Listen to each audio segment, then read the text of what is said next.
Could a player really be smoking marijuana, sativa, weed, cannabis, to get ahead in his baseball career? Could he be using that to get on the 40-man roster to be paid more with less restrictions on things like smoking marijuana? No, but okay, maybe. Jeff Passan actually writes a very, I want to say convincing article. He just brings up a really good arguments and even uses a case, a current case. He doesn't name the player, but he knows it's happening in at least one case where a player may be actually smoking and using it to his advantage. Now, just bear in mind here. Bear in mind. Be open-minded here. In the minor leagues, you have a drug policy of first time getting caught with, under the influence or drug tested positive for marijuana. It's a 25-game suspension. The second time, 50. The third time, 100. The fourth time, a lifetime ban. We're talking about a lifetime ban for something that, in the words of President Barack Obama, is no more dangerous than alcohol.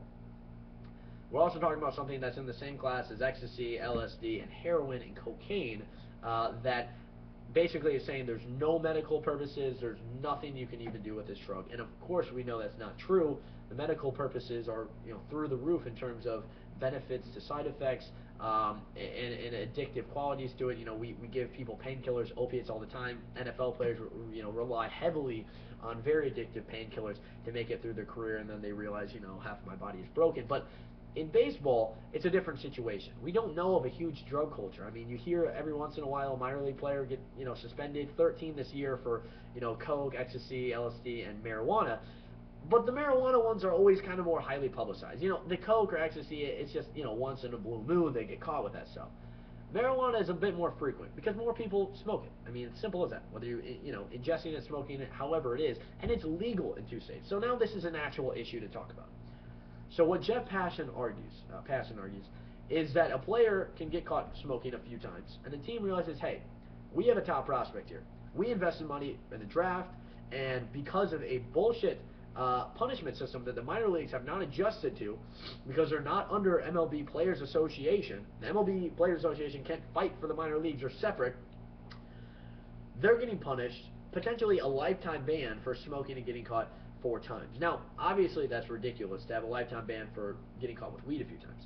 It's also kind of ridiculous to think you get caught a second time, it's a 50-game and a 100-game suspension.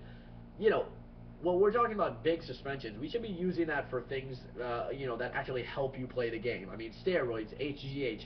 We should be upping the penalties for those type of infractions, not for smoking weed. As Dick Hayhurst put it, he knows a lot of teammates. He's had coaches smoke with players.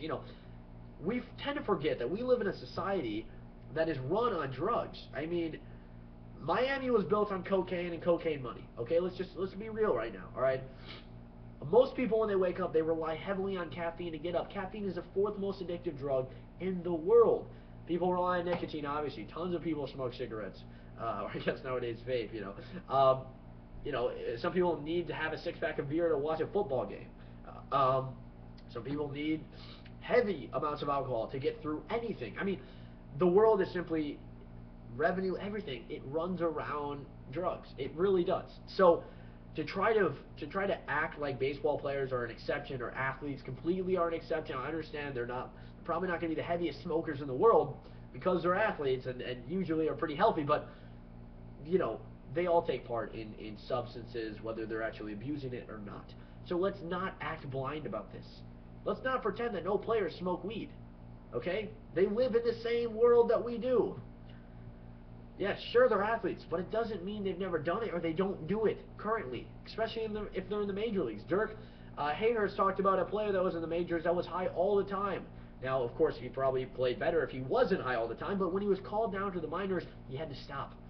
The minor league drug policy for marijuana specifically is actually incentivizing players to get caught a few times and the team to call them up to the 40-man roster so they don't have a 100-game suspension, so they don't lose out on 2/3 of their season or a lifetime ban for top prospects.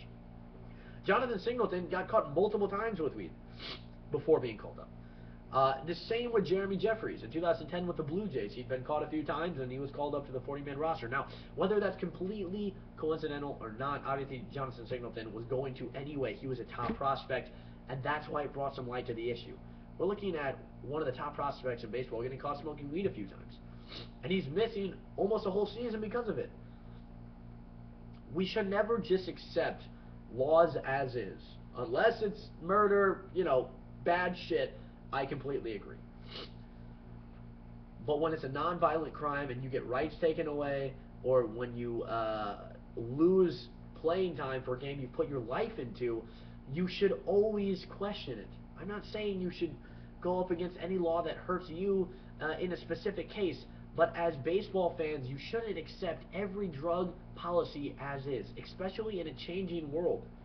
In a world where 2 states have legalized marijuana, where the president is saying it's no more dangerous than alcohol, when it obviously has some medicinal benefits, and that's a whole nother question in and of itself. Whether we should be allowing waivers in the major leagues for medicinal purposes, where that's going to go. Some players probably actually have legitimate reasons to use it. Someone on Twitter was saying, well, if they have something that bad where they need to use medical marijuana, they probably shouldn't be playing baseball, or they probably aren't. And while that could be true, some people do just get chronic pain, and it is something that 100 million Americans have, by the way. It is something that can be helped with marijuana without the addictive opiate factors of the painkillers that most people are prescribed when they reach that certain age, or NFL players rely heavily on. So here's my pitch. Why doesn't Major League Baseball and Minor League Baseball have a cohesive drug program? I mean, if you want to be really hard on punishments with the steroids and the HGH, great, go for it. Get the people that are taking that out of the game. If you're upset that we aren't scoring enough runs, well, at least we're playing the game the right way, right? No, I mean, really though, you can make those punishments stricter, but there's no reason why this should even be an issue. Why minor league players could use this actually as an incentive, as a bargaining chip to get on the 40-man roster. The fact that this is even a thing is ridiculous. The fact that I'm talking about players potentially taking advantage of the minor league drug policy, which is outdated, obviously. If they're getting suspended and even a lifetime ban for smoking marijuana, for a player to have to call that top prospect up before it gets to that point. It's a really abstract idea, because you wouldn't think that the politics behind this would really compute. I mean, a player would be smoking marijuana and he could get on the roster because of it. I mean, it's ridiculous.